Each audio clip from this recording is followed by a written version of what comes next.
بسم الله الرحمن الرحيم. الحمد لله رب العالمين الذي رضي الإسلام للمؤمنين دينا ونصب الأدلة على صحته وبينه تبيينا وغرس التوحيد في نفوسهم فأثمرت بإخلاصه فنونا وأعانهم على طاعته هداية منه وكفى بربك هاديا ومعينا. اللهم فصل وسلم وبارك وزد على عبدك ورسولك محمد وعلى آله وصحابته غر الميامين وسلم تسليما كثيرا مزيدا. أما بعد، أيها الإخوة المؤمنون، السلام عليكم ورحمة الله وبركاته. وعليكم السلام ورحمة الله. رأي أن يأتي الله جل جلاله وعز كماله إنما جمكني وودني إن ونعمة الإسلام، نعمة الهداية، نعمة الكتاب والسنة وكفى به من نعمة. إن جولي أن العظم صلى الله عليه وآله وسلم أرى مسلمني وسلمنا إسلام كأنغل جوتين والمقدمة إن سيراله دي يوتد دي فد ويتين الشيعة الرافضة اتيبه سيراله بأتاد يلغل حق الله جول ببين ɓaaro ɗum subo haaji ɗi tawata ko sertuɗi, kono en fodino ɓen yewti yoɓe eto kala subuha mo ɓe heddorimo ɓe eɓɓi noddirde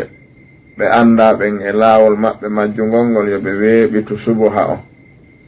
bismillahi ta'ala en toroto joomen attawfiqa wassadada wallidiren e julɓe ɓen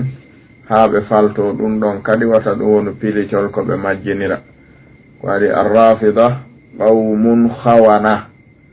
ko ɓe yimɓe janfotoɓe, yimɓe hodoɓe kadi. en andi yewdi e maɓɓe ɗe balɗe ɗo ko hooti e yewtereji tata ko de silsila ɗiɗi tun woni alqawlul mubin, ko hooti e muɗum. hande kadi batte ko wonno sabu nden yewtere ɗon ko sawra ɓe waɗi ka leydi men Conakry. ɓe yalti hiɓe manifesto, hiɓe sooƴa, hiɓe huɗa sahaba ɓen, hiɓe yennaɓe. jama on waɗi raddu fi'lu ɗum no waɗuɗo on wiiri noon nanuɗen. joni noon wohimo mari taaliqatuji ɗi o faala waɗude e dow gollal yimɓe ɓen, ko ɓe mettini kon ko Aboubakir e Umar e yaaduɓe maɓɓe, ko huɗa kon yenna ko ɓe mettini ɗum kon himo wadde taaliqe ɗum o holla wondema kanko ko hurrun, ko dimo, ya'taqidu ma sha wa yaf'alu ma yasha wa yaqulu ma yasha. kanko ko hurrun, ko dimo, o waɗay kala ko o faala, o fiɓay kala ko faala, o wowlay kala ko faala, ɓay himo wuuri e leydi laïcité laïque. anda noon almuslim la yakunu hurran fi dini bal huwa abdun fi dinihi. julɗo wona o hurrun ka diina makko. addunya sijinul mu'min wa jannatul kafir. ngol konngol makko ɗon wona konngol julɗo. mi fiɓay kala ko mi faala, mi wowlay kala ko mi faala, mi jokkay kala ko mi faala. ko ɗum sendi julɗo e kefeero, ko ɗiɗo. si tawi noon kanko ha joni o sertali e ɗum ɗon, haray naa ɗo konngol e finde julɗo noon. laïcité ko firti ko angal diina, goto fof jokku ko faala o. joni noon ɓayri o yewti ko yewti kon fof o faalama hollude o wirta yimɓe sunna, o landoto ɓe lande ɗe ɓe wawata jabade, o addi lande ɗen, lande ɗe tawata ko ɓurɗe ɓattade wonande kala julɗo marɗo hakkil, marɗo faamu. en huɓɓinay konnguɗi makko ɗin fiwata wonu en toñimo yerɗi haton jinɗen wadde taaliqe dow mum ɗin. julɓe ɓen fof nani daɗi andora ɗon kadi finde maɓɓe nden, jaaboɗenmo e ko o landi kon bismillahi ha gaynen, toroɗenmo ɗen addandemo ɗo lande ɗe jonnotenmo yo wakkilo o jaaboɗe hara o marali ɗe few. ta o maruɗe few yo jaaboɗe kisan no neworanimo wo tigiri, kono taw maruɗe ko waɗi mo landi ko honɗum jaabotoɗen mo ko woni landade ɗo en jaabotomo ɗum ɗon bismillahi ha gasa sen gayni naɓanen mo goɗɗe landoɗen mo o jaabo en feeñana julɓe ɓen defte maɓɓe ɗen e defte men ɗen no serti finde maɓɓe nden e finde men nden no serti ka ɗetteten ɗon diina e ka ɓe ɗettata ɗon no serti idan diina men e diina maɓɓe no serti ɗum feeñanayi en sen jonnoyimo lande makko ɗen ka defte maɓɓe ko waɗi o wi ka defte men o woni ɗettude o jonna en ko ɗetti konka ka almustadrak lil imami l hakim annaysaburi o ɗetti o jonni en wona deftere qirritande sellugol ka yimɓe sunna hino e mayre ko selli kono wona qirritande hino selli andi sa wi'ay neɗɗo ka defte ma mi ruttayma mi ɗetta a nattaymo ka defte ɗe o tuuginoto si goɗɗo wiya yimɓe sunna ka defte mon mi nattata on o nattayɓe ka usuluji maɓɓe ɗi ko ɗum si enen lande ɗe landoto ɗon moɗen en yaltantamo e nder usuluji maɓɓe ɗi ko ɗon hooteten landoɗen mo ka tawata hiɓe fotti ko woni ɗon kon yeƴaaki ko wi ka mustadrak ɗo kon wona deftere tuuginande hay si tawi hadis je ɗen no selli ko ɗe sellaɗen ɓuri ɗuɗude ka almustadrak ko ɗum si imamu dahabi ta'aqqaba ala alhakim fi mustadrakihi wa da'afa akthara ma fiha kono ɓayno gasa ko rafidajo anda defte sunna ɗen haray ko yer ko ɓe tappi ɓe hocci wo ɓe wowla ɗum ɗon en aray jabagol mo lande ɗe o landi ɗen innen unwanu jonde nde bismillah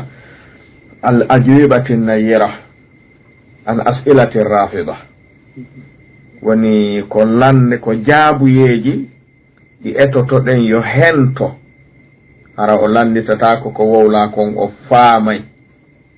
hara ɗum no hooti e jaabuyeji rafida ɗo wona kanko tun wonɗen jaabade ko waɗi ko wi ko honɗum ɓe jaaboto en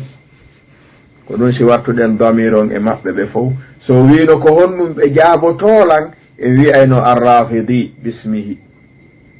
kono ɓay ko fof o wi'i en nattay kadi jaaboɗen fof ko torotoɗen mo tun woni kanko woni na kanko ɗum ɗon nata haddal jami'a minhum ala ittitaɗo wawɗo wo yo jabanoye en lande ɗe landiɗen ɗone ɗen andi noon hiɓe jogani en ton lande dolle lam yujibu alayha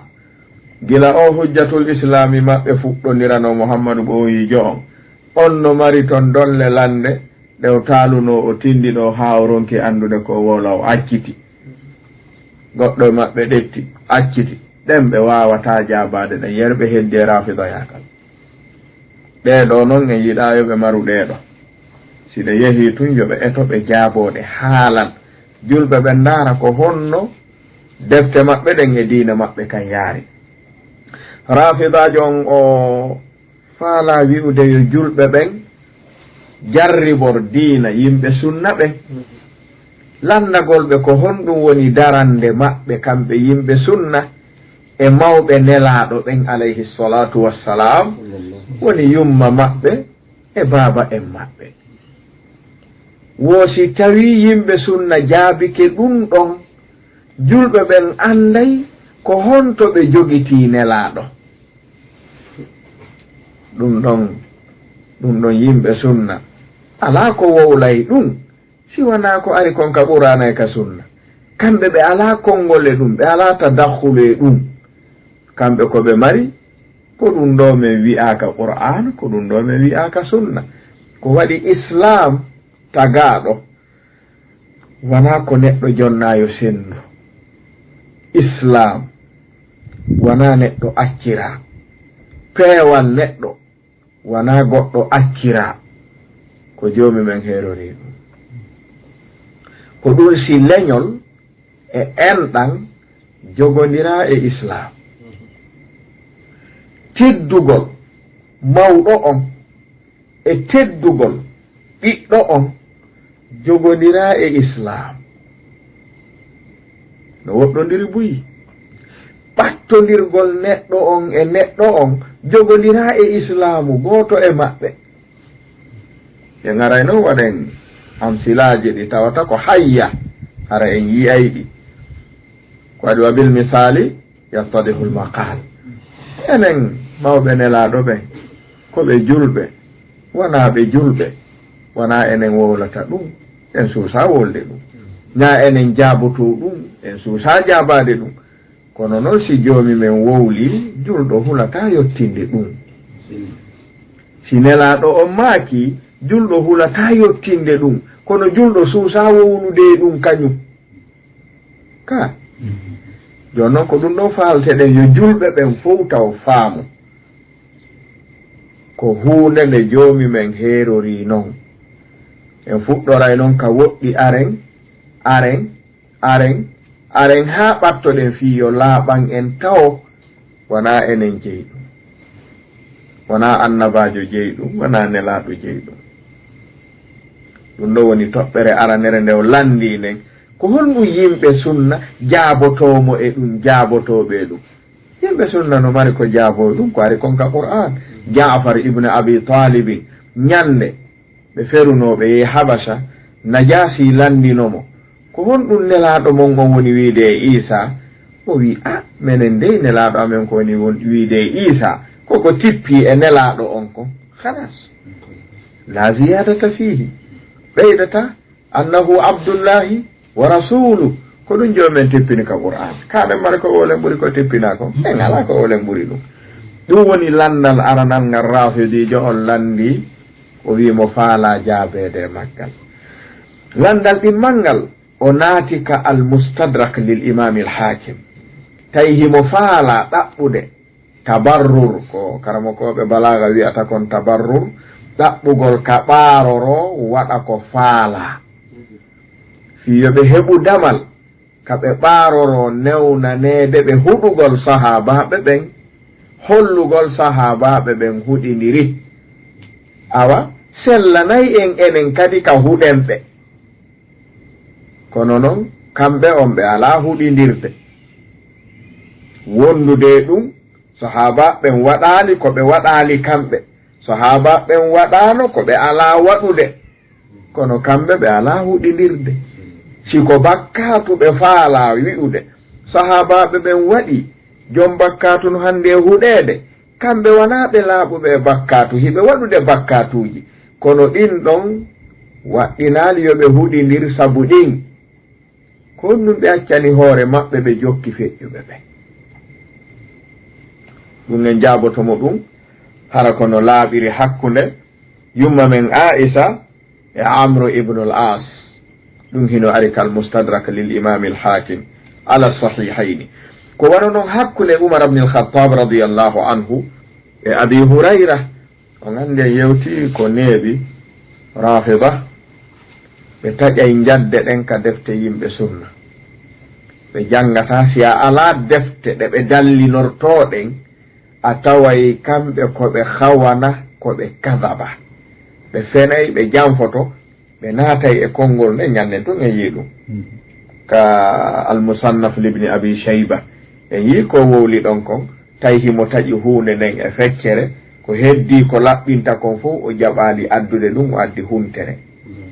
ɗum sa ala deftere nden ko subaha tun o jonnayma o famina hino laaɓi tawa ko tuuli kono noon kadi kal mustadrak hakkunde Umar ɗo e Abu Hurayra ko feƴƴi ton kon sen nani ko o wowli kon en jangoyi ko woni kon ka al mustadrak en taway hino woɗɗodiri siwa o gaynitake haala kan sika lannuno tun haala kan jabortono hoore mum en faami haray ko ɗeɗo lande tati woni ko landi kon nu faamuɗen enen e islam e imanu mawɓe nelaɗo ɓe ko honɗum marɗen ko jaaboɗen ko feƴƴi hakkunde yumma men Aisha e Amru bunil As nelaɗo yumma men Aisha ɓe maaki e Amru bunil As la'anahullah ɗum no kam almustadrak lil imami alhakim Umar ibn al-Khattab fewti Abu Hurayra wi ya aduwallahi wa ya aduwa kitabihi ɗum kon ɗum marɗen ko jaaboɗen e ɗum ɗum no jaabi hoore mum e yettinay ɗum ko jaaba ko enen ko ala ko jaaboɗen e ɗum ko ari ko ɗum ko ɗo tawɗen ɗum kam mina sanawatu marrat duuɓi jelu ɗum feƴƴi gila ɗum woni si hewtuɗen enen ɗen mari ko moƴƴinen jaaboɗen e ɗum kono noon jaabanoma en faami si ɗum ɗon feƴƴi en jaabike ɗiɗo ɗi gasi bi awnillahi taala wa bi tawfiqihi wa sadadihi wa ba'daha as'ilatun muwajjaha ilayhim bi iznillahi taala nuridu ljawaba alayha en faala ɓe wakkilo ɓe jaabano en ɗen ɗe addoyten hara ɗen landiɗe ka nder defte maɓɓe ko waɗi o wi'i ko defte men ɗen ɓe tappirta en ɓe rukirta en ɓe fofirta en ɓe wirtirta en falyatafaddal yo ɓe addu sika ka defte men yo ɓe addu yimɓe sunna jaabike kala ko wowlana enen en taway ɗo tun wowlanoma en ala si wona wa liwndu ko waɗata ko tettete ka joni si ɗum ɗon feƴƴi eɓɓiten heɗitagol konngol makko aranol ngol ko hooti e fi mawɓe nelaɗon alayhi salatu wassalam si ɗum gasi jaaboɗen mo sen feƴƴi ɗon jokken ha gaso e bismillah faddal e ɗin konguɗi ɗi ɓe yewtata ka defte maɓɓe a rendaade ɗin konguɗi ɗo mi faala laftirgol ɓe piira ɓe rukira ɓe defte maɓɓe ɗen e konguɗi karmo koye maɓɓe ɓen on nanndiro noon aadame mo ko rukirgol ɓe ko tabbiti gon ka defte maɓɓe tigi e machallah a rendaani kon gon ka defte maɓɓe an o juuɗo ɗo hakkunde ma e allah si a darnaama ay naama wonde ma ko honɗum fiɓiɗa e baabe nulaaɗo on sallllahu alayhi wa alihi wa sallam e biri nulaaɗo on sallllahu alayhi wa alihi wa sallam yani seydna abdoullah salamullahi alayh e seydatna amina kono faamuɗa e maɓɓe aynayi si tawi ko a julɗo haqqan sellude islam ayne sikki ala ɓeɗo ko hooreɓe anni iɗan teddini ɓe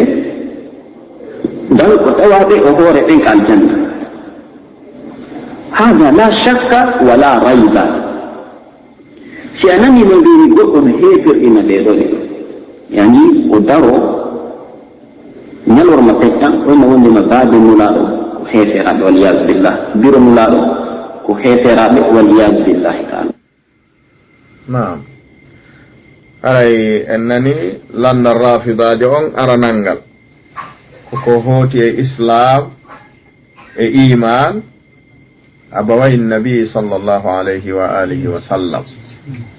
ene mawɓe nelaɗo ɓen hari koɓe julɓe fi kala ɓe tawano islam ɓay bittifaqi ulamai sira wa tarikh wannusab ka nelaɗo on nelete hari ɓe feƴƴini ko neeɓi ko waɗi baba en maɓɓe abdoullahi ko tariha ñimni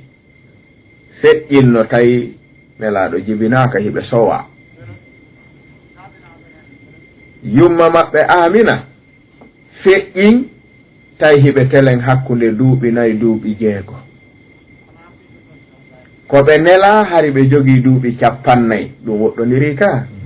ɓe tawali islam ɗum ko kata an hada la khilafa fihi bayna ulamai tarikh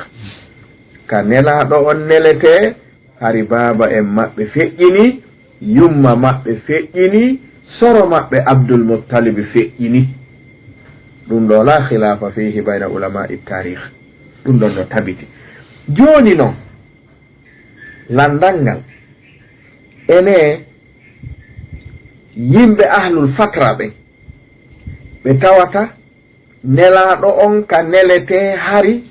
nelaɗo ala fewno maɓɓe ɓe maayi ene ɓen hiɓe jeeya e ahlul fatra jarriboyteɓe ɓen ñande darngal ɓay ɗum no tabite sunnaji nelaɗo on ka na ahlul fatra fo woni ahlul imtihan woɓɓe maɓɓe ko kuffarum ko waɗi joomi men wi'i e konngol nelaɗo on allahu a'lamu bima kanu ya'malu mono faala yiide ɗum ka ɓuri laaɓude yo yaw ka tafsir imam ibne kathirin sengole firugol ɓe aya suratul isra'i on wama kunna mu'addibina hatta naba'atha rasula iɓe laɓɓini ɗum ɗon haa laaɓi joni mi sikki kan en fottiɓay en tawno fotta yumma nelaɗo e baba en nelaɗo e soro nelaɗo tawali islam ɗum ɗo la khilaf fi hen ɗum ɗon no forta ka joni noon ɓe tawali islam ene ko ɓe julɓe kadi andi ɗo nawigol heeferɗingol ɓe ko woni heeferɗingol ɓe ko tawgol julɗo wiyamo ko a keefeero ko ɗum woni heeferɗingol ko waɗi neɗɗo on o annda hay ko wowlata kon kanko rafidijo sa nani heeferɗingol ko tawgol julɗo dambamo e kufru ko ɗum wiyete takfir si tawi neɗɗo on tawali islam heeferɗingol mo ala haray ko ñaawoore makko nden ɗaɓɓitete mo tawali islam ko muslimun ka mo tawali islam na o muslim takfir ala ɗon ɓayo annda ko wolte kon kanko e ngal damal no gasara o janngali babu takfir kono na heeferɗingol won ɗon ko si tawno ɓe tawano islam ɓe jaɓi islam goɗɗo e goɗɗo pooɗodiri siko ɓe julɓe siko ɓe heeferaɓe wi'e noon himo heeferɗinde ɓe anna sayɗen faamude joni noon ɓayri ɗum ɗon fof tawaka en fotti ɗum ɗon ka si en faamu jabawol makko landal ko landi ko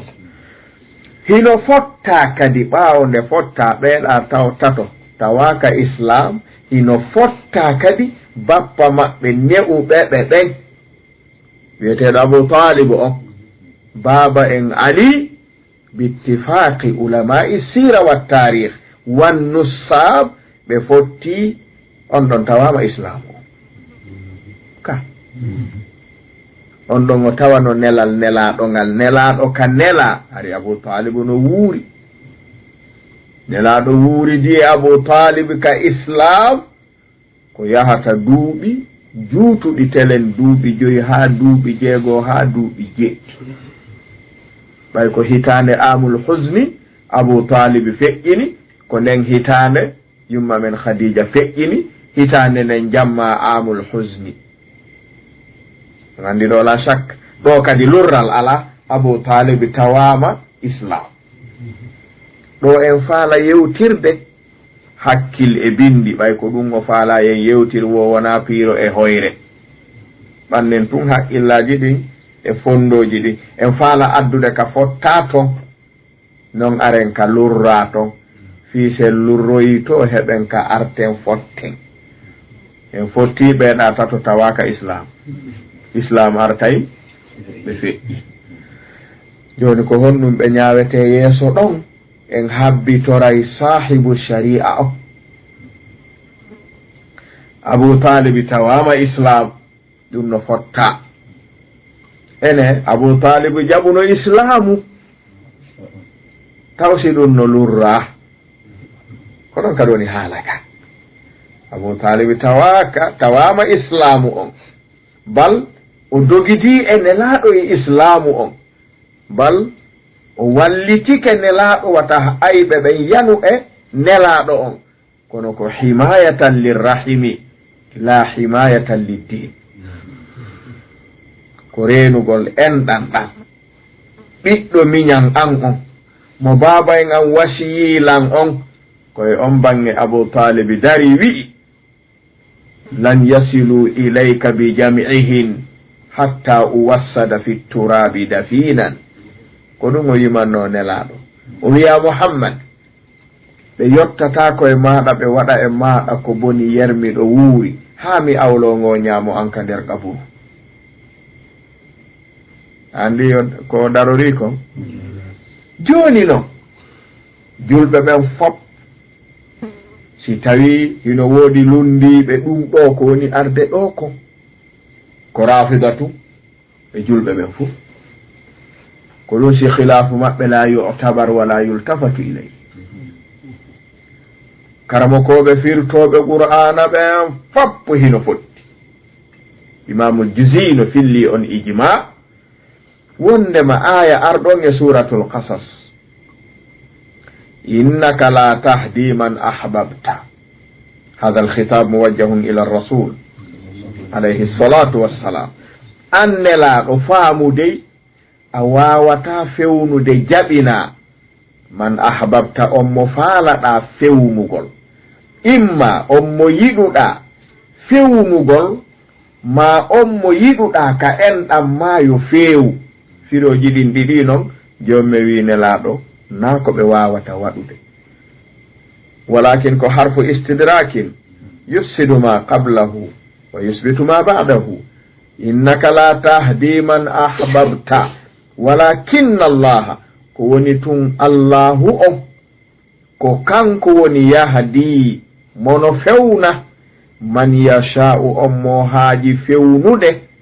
wa huwa ko kanko kadi a'lam ɓuri andude bil muhtadin handuɓe e peewal ngal oɗo ko aya qur'an qati'un ko ɗum si karamokoɓe ɓen tumminiray oɗo aya e aya arɗo nokku goo wa innaka la tahdi ila siratin mustaqim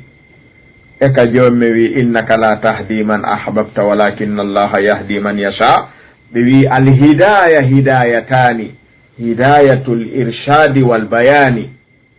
ko ɗum nelaɓe ɓen jonna wa hidayatu tawfiqi wal qabuli ko ɗum jomi men heerori en faami ka dimana fewnirgol feññingol e yewtugol ha faamo nelaɓe ɓen no jonna ɗum iwtirɗo ɓaawo maɓɓe wono heɓa ɗum kono jaɓingol wowlanaɗo on hay gooto okkaka jaɓingol oɗo aya ari ka sahihayni al-Bukhari wa Muslim hiɓe fotti ɓe yaltini hadith wondema anna hadhihi al-aya nazalat fi abi talibin ammi rasulillahi sallallahu alayhi wa alihi wa sallam koye bappanelaɗo oɗo aya tippi bittifaqil mufassirin andaka khilafu e muɗum sina khilafu rafida wa qad kana yahutuhu wa yansuru hari Abu Talib no huɓindi nelaɗo no walla nelaɗo fi wasfihi wa yuhibbuhu hubban shadidan tabi'iyan la shar'iyan natanabbahu huna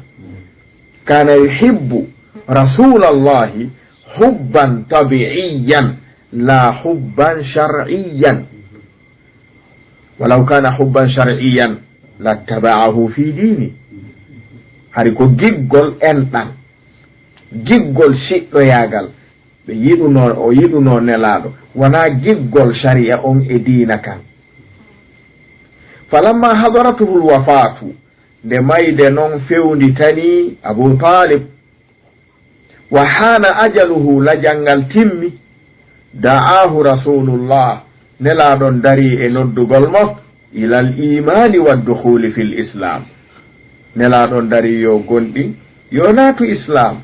fa sabaqa al qadaru fihi wahtatafahu man yaduhu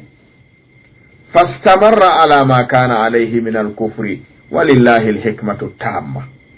nelaɗo weeɓitanimo ya am qul la ilaha illa allah kalimatan ahajju laka biha inda allah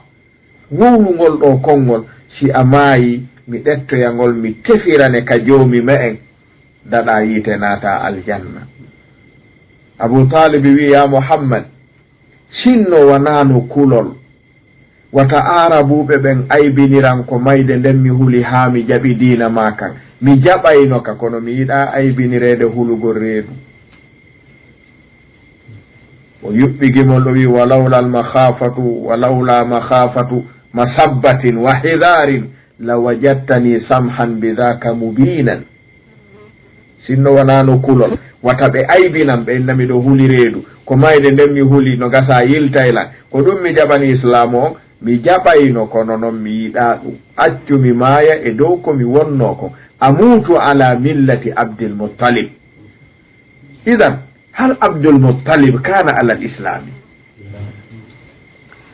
joni Abu Talib feƴƴini ɗum ɗon nelaɗon suni ɗum ha nelaɗon ɓe maaki la astaghfiranna laka ma lam unha anka mi insinantoma mi toranoma yaafuye bappa fanni ma joomi men haɗali lan Abu Talibi jokki ɗum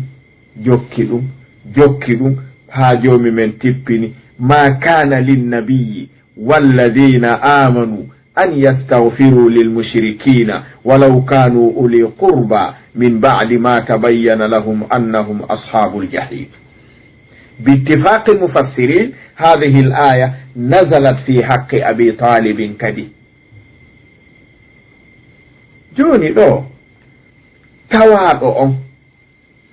si tawi ko ni yaari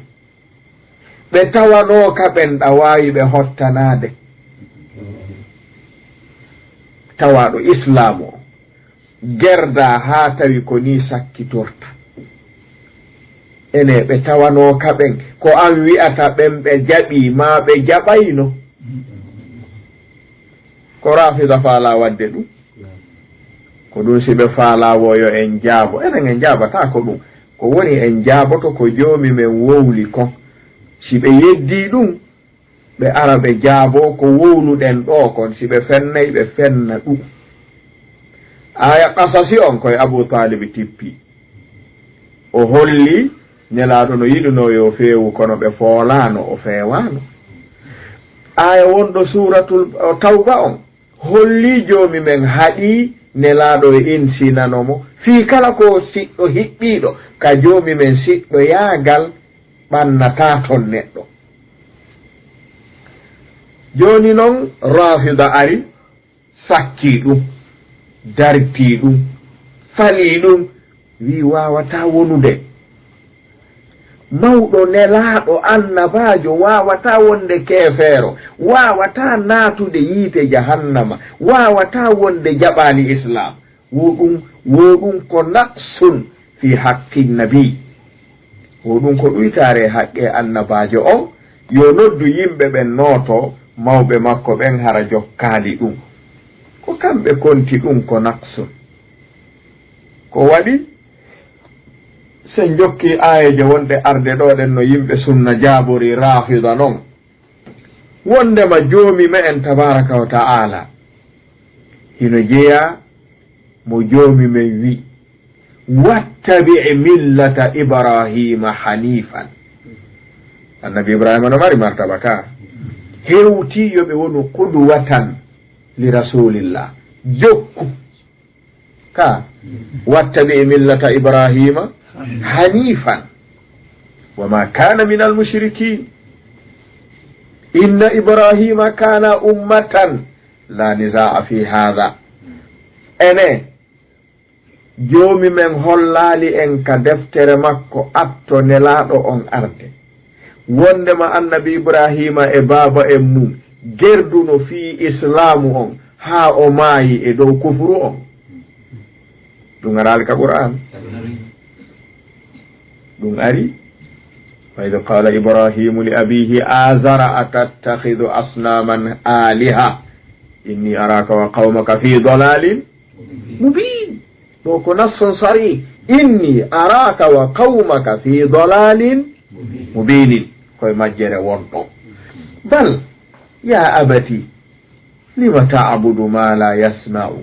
wala yubsiru wala yughni anka shay'an laysa bi ba'idin fi surati maryam ha azara wi wahjurni maliyan pottitolan tertolan mi jokkata ko adduɗa ko la arjumannak sa tertaki lam mi warirte kaaƴe annabi ibrahima wi salamun laka sa astaghfiru laka rabbi innahu kana bi hafiyan ka joni annabi ibrahima kadi jokki ɗum o koko joomi men wallini kon tun enen wonɗe ngeggude kere ɗe mari ko wowlenge ɗum hay fus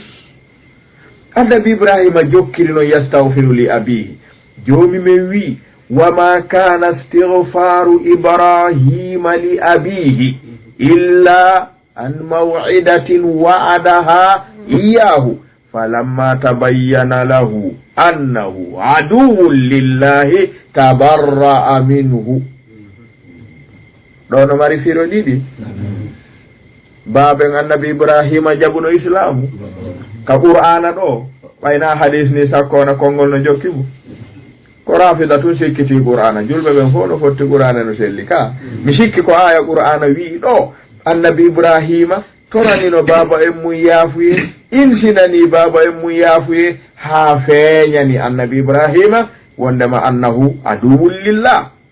falamma tabayyana lahu annahu aduwun lillahi maada faala tabarra'a minhu hal nabiyullahi ibrahim yatabarra'u min muslimin ɗum ɗo ko aya qur'ana ni annabi ibrahima ko marɓe teddungal haa hewti joomi men wi wattabi millata ibrahima hanifan ndaare assalatu l ibrahimiya on allahumma salli ala muhammadin wa ala ali muhammadin unzuru jayidan kama sallayta ala ibrahim ndaare balaga wonɗo ɗon on wa ala ali ibrahima fi ɓe no fandi kono ene ko leñol jeyi islamu ko karaba ko hiɓɓagol jeyi islamu ɗon ko misal sikken iwri kannabi ibrahima ka en ari ka ene ben men adama ɓiɓɓe maɓɓe ɓen ɗiɗo haabila e kabila ɓen wona ɓiɓɓe yaltuɓe e keeci annabajo ɓe fof ɓe jaɓuno islamu o ene rafida famata kañum ɗum wona neɗɗo sendata ɗum ko taguno on jeyi nelaɗon ɓe ma kayno inna alhamdalillah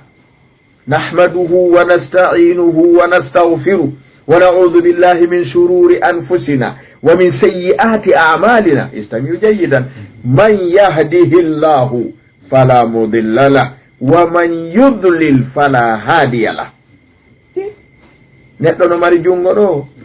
mo joomi men fewni wo ala wawɗo mo majjinde mo joomi men majjini wo ala wawɗo mo fewnude hada qawlu rasulillah kala joni rafida si tawi ɗum no jiɓiɓe addanen ɓe seeɗa julɓe ɓen faama ɗen faala julɓe ɓen faamu ɗi pilicci rafida goy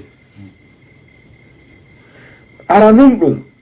annabi nuh alayhi salam si a landama awwalu rusuli ala al ardi huwa nabiyullahi nuh ka wa kana awwaluhum nuhun wa akhiruhum muhammadun sallallahu alayhi wa alihi wa sallam annabi nuh unduru jayidan fiyan annu al islamu laysa bil qaraba wala bin nasabi bal huwa fadlullahi yu'tihi man yasha annabi nuh ko honnu woni gerdali e ɓiɗɗo mum on ɓiɗɗo maɓɓe reedu ya bunayyar kam ma'ana wala takun ma alkafirin qala sa'awi ila jabalin ya'simuni min alma qala la asima alyawma min amrillah wa hala baynahuma almawju fakana madha min alaysa huwa ibnu nabiyyin na ɓiɗɗo annabajo e nelaɗo ni joni joomi o ɓiɗɗo annon joomi yurmanelan o ɓiɗɗo an joomi wiyano inni aiduka miɗo waajo ma wata fijir sifa ɗum simi halki yedduɗo ta ɓisoton en haɓay aiduka an taquma ma laysa laka bihi ilm ta darano ko alana gandal innahu amalun gayru salih o golli golle ɗe moƴƴa accumi gollodira e makko a wi yo ar o wi o waɗata ɗum simi halkimoɗa mari ko wowla nuhu a accata annabi nuhu wi mi acci miɗo yaafini haala haaɗi ɗon ene islamu ko geɓal ko siɗɗo yaagal ko hiɓɓagol o we en yi ɓiɗɗo annabi adama o en yi baba en annabi ibrahim en yi ɓiɗɗo annabi nuhu on ndaare ɓeygo annabi nuhu e annabi luuto suratu tahrim fa khanatahuma o wi falam yugniya anhuma min allahi shay'an wa qila dukhula annara ma addakhilin wona ɓeyguli annabaɓe ni ene hiɓɓagol ɓatto neɗɗo on ɗum maasinayi islamu sikkuɗen e islam ko fadlullah yu'tihi man yasha wa man haramahu fala yu'tihi ahad mo jommen ɗali ɗum o ɗali goɗɗo wawamo jonnude si tawno tagaɗo no waɗanayno ɗum tagaɗo nelaɗo gaynanayno Abu Talib o jaɓa ɗum sabu ɓeytike ha aya solni ka mi sikkiɗon en yiiɗo ndaare hakkude firaun akfaru man kafara wa afjaru man fajara ɓeygu makko jeya e sayyidatu nisai l alamina fil janna asiyatu bintu mazahimi ka ene ɓattagol no jogodiri e islamu sikkuɗe en faala julɓe ɓen finan ɗi pilicci rafida wi'ugolɓe nene nelaaɗo e baaba en nelaaɗo sa wi ɓen wona julɓe nun haray a yawike nelaaɗo a saboti nelaaɗo ɗum haray en heɗidotoɓe e nelaaɗo yewta enen en ala ko yewten e ɗum en yii en fuɗɗori dow ɓen ɓen adama ka ɓe heɓimo jaɓani annabi ibrahima aya qur'ana on holli tawba wo maryama wo an'ami wo holli baba e maɓɓe jaɓano ka summa mata alal kufre si en tippitike leyga annabi nuh e annabi lut ɓe nguli maɓɓe ɗin jaɓaali ɓe maayuno e kufre jommen wi ala ko henjata ɓe natugol yite qila duhulan nara ma addakhilin ka gasi joni noon sen tippitike leyga joni fii Abu Talib kañum laaɓani en jaa fi sahihayni wondema aya on koye haqqe Abu Talib tippi ariika sellude aya tawba on ma kana linnabiyi walladina amanu an yastaghfiru lilmushrikin walaw kanu uli qurba min ba'di ma tabayyana lahum annahum ashabul jahim biittifaqi almufassirin o aya koye Abu Talib o tippi on ɗon aya hollay en Abu Talib mayidali e islam ɗum wona enen suusata wowlude ɗum hunduko neɗɗo si wa ɗum kono noon si taguɗo on wowli ɗum ɗon no wawa yottinede ɓay kanko ñawata ka si aduna on fof haaldiɗo fotti kaari ko julɗo siko kefeero ɗum nafoytama hunde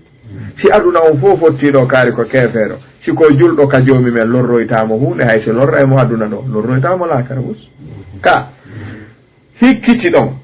nelaɗon sallllahu alayhi wa alihi wa sallam fi maɓɓe kamɓe en aray gaynitoren ɗum jonde nden kono yen faamutu joomi men wi'i yukhrijul hayya min al mayyiti wa yukhrijul mayyita min al hayyi ka imo yaltina ko wuuri e nder ko maayi imo yaltina ko maayi e nder ko wuuri ko ɗum nelaɗo on hari alayhi salatu wassalam karama koɓe sira ñinni hari si nelaɗo yi'i Khalid ibn al-Walid ɓe yi'i Ikramatu ibnu abi jahlin hino arde ka maɓɓe ɓe innay subhanallah alladi yukhriju al-hayya min al-mayyit ɓe janngayno aya ɓe ko waɗi ɗen andi Khalid ibn al-Walid e majjanaka ko homboni Walid ibn al-Mughira ka koye makko tippi aya innahu fakkara wa qaddar fa qutila kayfa qaddar thumma qutila kayfa qaddar nayi Walid ibn al-Mughira on aya tippi ɓiɗɗo makko on jaɓani Ikramatu ibnu abi jahlin ko on nelaɗon ɓe maki firaunu hadhihi l umma Abu Jahal ko woni firaunu hadhihi l umma ɓiɗɗo makko on Ikrama jaɓali islamu o Amru ibnu al-As na on woni ɓiɗɗo As ibnu Wa'ilin mo aya tippi e muɗum suratu Yasin wa daraba lana mathalan wa nasiya khalqa qala man yuhyi al-idama wa hiya ramim na As ibnu Wa'ilin wowli ɗum ɗo jom men jaabimo ɓiɗɗo makko on Amr jaɓi islam tanirawo makko on Abdullahi ibnu Amr jaɓi islam Allahu yukhriju al-hayya min al-mayyiti wa yukhriju al-mayyita min al-hayyi wa yarzuqu man yasha'u bighayri hisabin kana kanko jeyi ɗum ko kanko jeyi haray ɗo e ko raɓɓiɗi kon ta en yeggitu enen en ala ko wowlen e ɗum mo yedday yo yeddu ko wowla ɗo ko taw yeddu en enen de enen ala ko wowlen ɗum no laaɓani en noon annabi Adama ɓiɓɓe maɓɓe ɓen ɗiɗo ko goto on jaɓuno oya jaɓano few haa joomi men tippine makko aaya nelaaɗon ɓe maaki kala warɗo tagaaɗo so heɓii bakkatu ɓiɗɗo adama on lettete bakkatu mum on tawyay mo haa darngal daro li annahu awwalu man sanna al qatla fil ard kanko atti ittude wonki bani adama ka dow leydi ɗo baabe makko ko ɓen men adama ka e jooni ene hiɓɓa gonngol no jogodiri e jaɓugol ngol ɗon en jaɓiɗon ka ɗum no are suratul maida hakkunde annabi ibrahima e baba e mum e yiino are suratu tawba ino are suratul an'ami no are suratu maryama ɗo wona hadisi ni sakko rafida wi'a fihi kalam ka awale annabi ibrahima no mari daraja ha hewti jomme wi ñentin ibrahima ko moƴƴo moƴƴere maɓɓe nden hollali kala hiɓɓiɗo e maɓɓe ma heɓa ko jomme sendata ɗum jonna mo jonni wo heɓi mo ɗali wo ɗalama ka annabi nuh e hino ɓiɗɗo maɓɓe on e hino ɓeygu maɓɓe annabi lut e hino ɓeygu maɓɓe ene ɓen jaɓi ɗum ɗo kañum ka ɗum ɗo kadi wonata ɓay ko annabaɓe na rafida wiyay baba annabajo mawɗo annabajo wawata wonde keefeero o gandi ɓe yeddiɗe yayeje ɗo ɓe andano ko masakin fuqara haray e ko raɓɓiɗi kon si en arti e haqqe nelaɗo enen en ala ko wowlen e ɗum enen e rafida ko landotiroyten ñande dargal yeeso joomi me en yoɓe rento tum wiwgol ko wahabiya wowli ɗum ɓay cheikh mouhammad ibne abdul wahab kaɓe arata hari ummahatu sitta windama ha gasi bi qurunin mutatawila ka telen duuɓi wulure 16 ɗum hino winda telen duuɓi 200 ha 200 3 o gandi ko fande o duuɓi 400 900 hakkunde maɓɓe o gandi ko ɗo ɓe tawi sahihu muslim ka ko ɗo ɓe tawi sharhu mum on mo imamu nawawi on andi si neɗɗo wi'i sharhu sahihu muslim ma sahihu muslim ko deftere wahabiya on andi haray o majji jahlan murakkaban ɗum woni dhulumatun ba'duha fawqa ba'din idha akhraja yadahu lam yakad yaraha wa man lam yaj'al illahu lahu nuran fama lahu min nur rafida no majji wallahi wa billahi wa tallahi rafida no majji majjere en tajantako ɓe peewal kono ɓen no woɗɗi e majjere nden ene sahihul bukhari sahihu muslim ko wahabiya windi ɗe ko wata ɓe maƴoygoye ɓenna ko defte wahabiya waddi kadi andi no wulɓini haray majjere nden haray tara kamat haray fawodiri joni acce aren ka sahihu muslim nde ɗo deftere hiɗen felliti sen wondi en yanata e wonore julɓe fewtoɓe qibla ɓen foppu juula ala sikkitiɗo e ummahatu sunna si wona rafida ala ɓe foppu maɓɓe majjere maɓɓe nden ko faamugol ko ari e ɗe konɓe mari kono wona hutagol ɗe anda sen faamino sewi goy majjere firaqu dalala ɗen ma dalla man dalla min firaqi dalala illa bisababi su'i lfahmi an illahi wa rasulihi firaqu lislami qatibatan illa rafida ala yedduɗo ummahatu sunan hiɓe jaɓi ko defte eggaɗe e nelaɗo hiɓe jaɓi ɗum ko rafida yeƴi ɗum ko ɗum si dongal wi ay rafida laysa min firaqi lislami ko waɗi ala ko ɓe jaɓe ko julɓe ɓen jaɓuno kon fuu hay fus joni enen wiwɗen en ala ko wowlen e ɗum ɗo si tawi ɗum ɗo ko goonga koko ari ɗo no iwri e nelaɗo sallllahu alayhi wa alihi wa sallam enen ko marɗen ko wowlen ko ɗum ɗo ko egga e maɓɓe ko ene ɗum ɗo ko nelaɗo maaki ɗum kana kamɓe maaki ɗum ko rafida mari ko sarhoya ɗum kañum e nelaɗo ñande dargal enen hiɗen hooli na dinullaha wa nataqarrabu ilayhi bima fi hadihi lkutub hiɗen ɓattoro joomi men rewirenmo ko tawata kon ari e ɗeɗo defte ɗen hooli ko wi'a kon nelaɗo on maaki ko woni e ɗe kon enen en sikkitaki ɗum si rafida no sikkiti kamɓe ɓe sikkito kono yo julɓe ɓe rento rafida e sikkintinɓe diina maɓɓe kan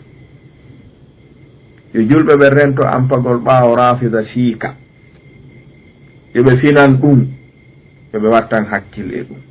ngal ɗo damal hiɗen fewtina ngal ɗo damal arngal ka sahihu muslim kitabul janaisi hadisi capanɗe temeɗɗe jeenayi e capanɗe jeeɗiɗi e jeegaɓo on bab istidani nabiyi sallallahu alayhi wa alihi wa sallama fi ziyarati qabri ummihi e yi unwano damal hollaygal duŋinagol nelaɗo on yahugol juuro kaburu yumma maɓɓe ngu ɓe duŋinike joomi maɓɓe yo newnanɓe ɓe juuroyo kaburu yumma maɓɓe ngun ka abuwa hakkunde makka e madina ko ɗon ɓe feƴƴinmo ɓe newnanama ɗum ɓe maaki mi duŋini kadi ɗimmu yo joomi men newnanan mi insinanoɓe ɓe wi ɗon joomi men o kaalilan konnu goɗɗo mari ko ukka hunduko mum e ɗum ene ko enen sennata aljanna ma yiite ko enen sennata yurmede joomi men nde ka en jiwnday jooni en jiwnanay tagore nden e taguɗo si joomi men sendi ko honnu neɗɗo mari ko waɗa he ɗum ndaare hadis on imamu muslim ɓe maaki ɗo tagore nden fof julɓe ɓen fof wonde wiide enen ala ko wonde ndun en eggay woni kala yeddowo yo yeddu ɗum ɗo tawoya joomi men e nelaɗo ɓe yewta ɗen toroɓe tunta ɓe tewto rafida nani rafida ko ɗayɓe rafida ko jofoɓe imamu muslim ɓe maaki haddathana yahya ibnu ayub wa muhammad ibnu abbadin wa lafdu lyahya قال حدثنا مروان ابن معاوية عن يزيد يعني ابن كيسان عن أبي حازم عن أبي هريرة قال قال رسول الله صلى الله عليه وآله وسلم نندوك سند أني نلادون بماكي استأذنت ربي بدونك جومي أن أستغفر لأمي yo newnananmi insinano yumma an ko waɗi islamu ka arata hari ɓe feƴƴini falam yadan li o newnanali lan yomi insinano ɓe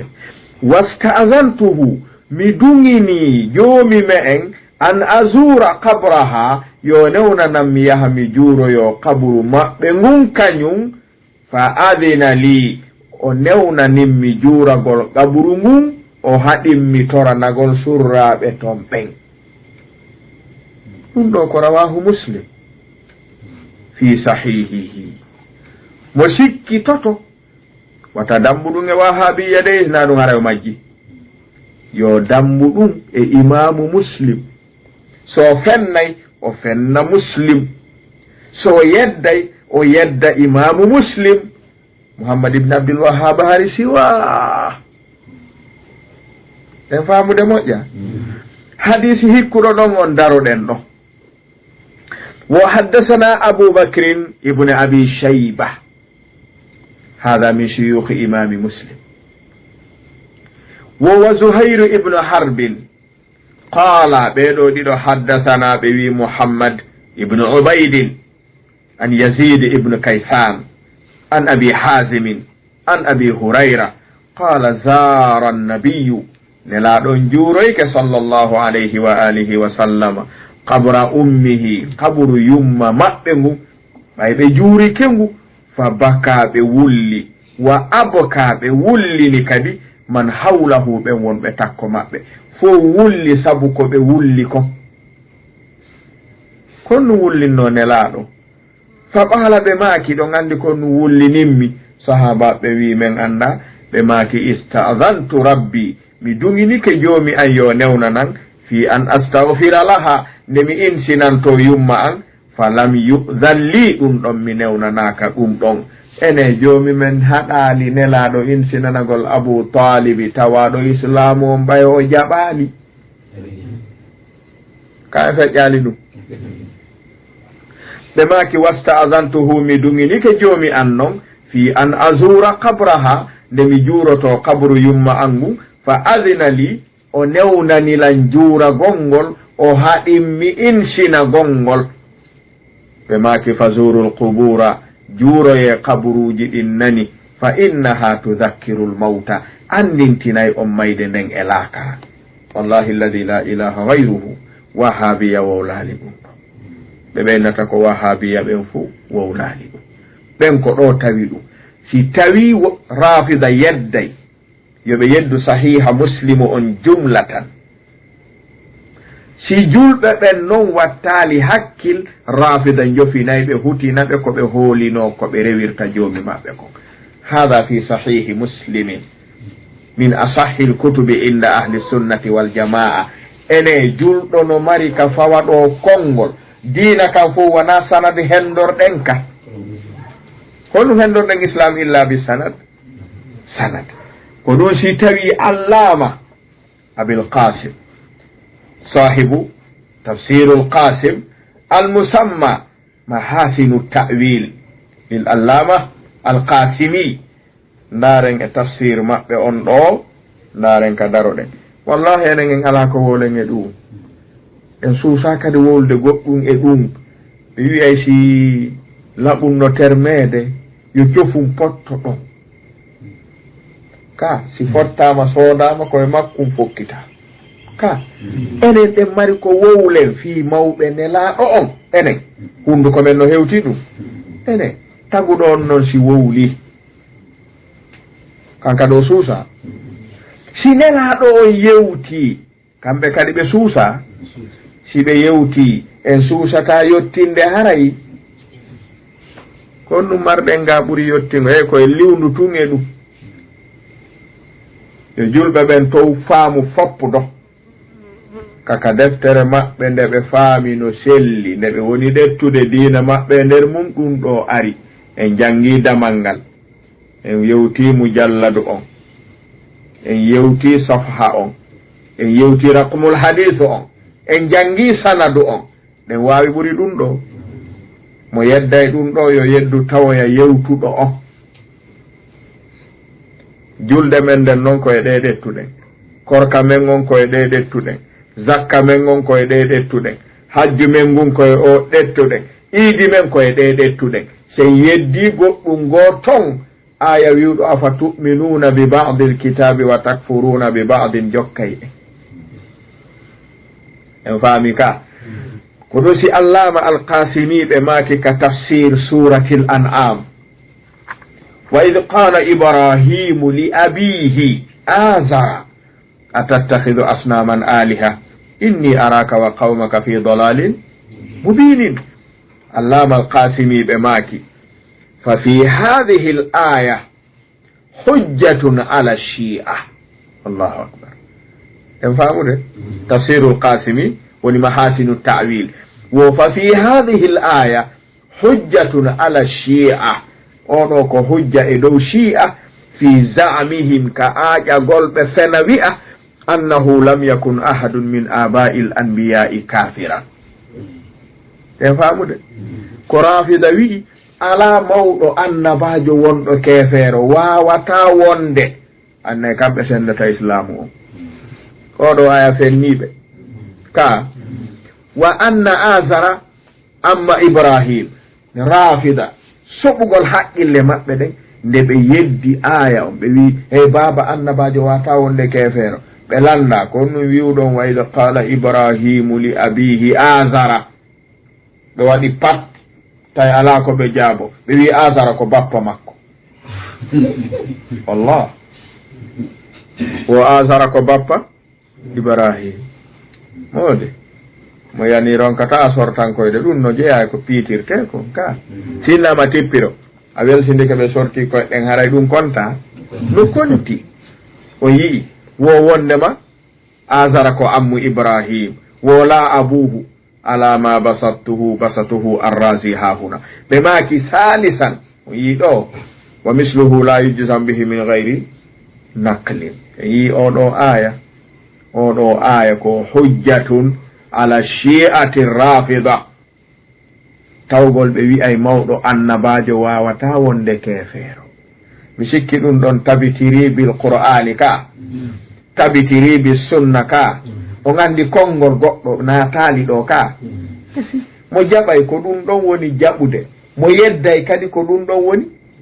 yeddude rafida noon billahi wa wallahi wa tallahi nde ɓe fofa ɗo ha ɓe tawi ala no ɓe immoro ɓe moƴƴini hadis wallah ɓe jeeya jikku rafida moƴƴingol penale sen yeehi ka almawdu'at lil imam ibn al jawzi alayhi rahmatullah hiɓe waɗi e nder mayre kamu jallada arano kala faalaɗo si hooti yo ndaaru hiɓe waɗi damal baabu islami aminata binti wahbin yummanelaɗo ni ka ko hadis jade rafida moƴƴini sorni ɗo ɓe addi ɓe holli ko mawdu'at min kadibi rafida o yi damal ngal ɓe janti kadi damal ɗimmal babu dhikri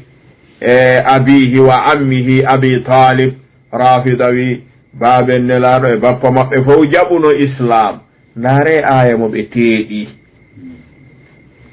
ɓe landa rafida on hulata joomi mo ngono ŋaccon penale honto seede mon baben nelaɗo yimma maɓɓe jaɓuno islam wo hey nelaɗo meeɗi yaade ka kaburu yumma maɓɓe ɓe findini ɓe ɓe immi ɓe longini ɓe shahadatayni ɓe jaɓi islam on ɓe walti kadi la ilaha illallah rafida wi wo dahabtu nelaɗon ɓe maaki ko rafida wi de na nelaɗo maaki de ko nelaɗo maaki ko ngeyi ka sahih muslim rafida wi nelaɗo on maaki wo dahabtu li qabri ummi amina ñande goo mi yahuno mi juuroy kabru yumma men amina ngu nene an amina fa sa'altu llaha mi tori joomi men an yuhyiyaha nde o wurnitanta lamɓe fa ahyaha o wurnitiɓe ɓe immi fa amanat bi ɓe jaɓi islamu on ɓe gonɗininmi wa raddaha llahu azza wa jalla joomi men watti ɓe maayuɓe kadi ko jurɓe nen imam ibn al-jawzi alayhi rahmatullah bemaki hadha hadithun mawdu'un bila shak walladhi wada'ahu qalilul fahmi adimul ilmi wo o hadith ko fenaɗo e nelaɗo fenuɗo o on ko fanɗuɗo faamu mo ala gandal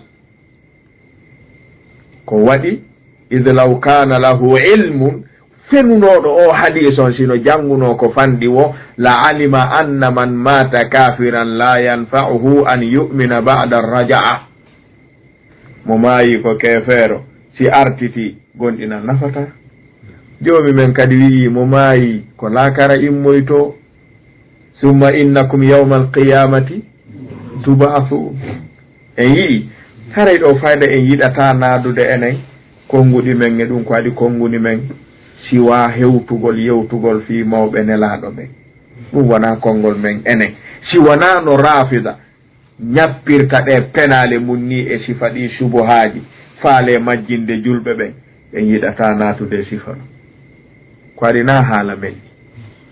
kono noon ɓay joomi men yewti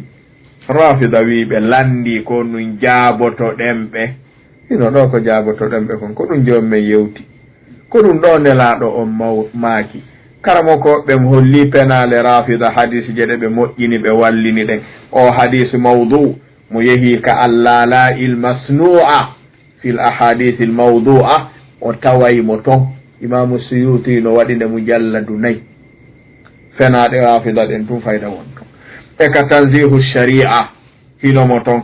e ka alfawaidu l majmua hinomo ton e ka wal maqasidu l hasana hinomo ton ɗeɗo hadis je fof ko windade fi feññingol hadis je fenaɗe ɗen si tawi en faami ha ɗo ko ɗum ɗo woni ko heɓɓuno ɗen jaabade rafida ko landi kon ko honɗum yimɓe sunna mari ko jaabo e fi mawɓe nelaɗo ɓe hari ko ɓe julɓe kanaɓe julɓe ɗum wona e hunduko men woni ko joomi men yewti ka qur'ana kon hakkunde annabaɓe ɓeygure mum ha hewti nelaɗo en jangi ɗum e yiidi ko imamu muslim filli ka sellude maɓɓe kon karamo ko ɓen saati sellini acci ɗon en addi ɗum en firi ko rafida feni no baki ko lundi ɗum kon en addi ɗen mari ga konngol rafida si jaabotoyo jaabo ɗum si ɓe yedday yo ɓe yeddu ɗum si ɓe fennay yo ɓe fennu ɗum yo julɓe ɓe rento ɗum rafida naɓorde ɓe bonnana ɓe islam maɓɓe on mafhum hada wallahu taala ala wa alam wa nisbatul ilmi ilayhi aslamu. Assalamu aleykum wa rahmatullahi wa barakatuh.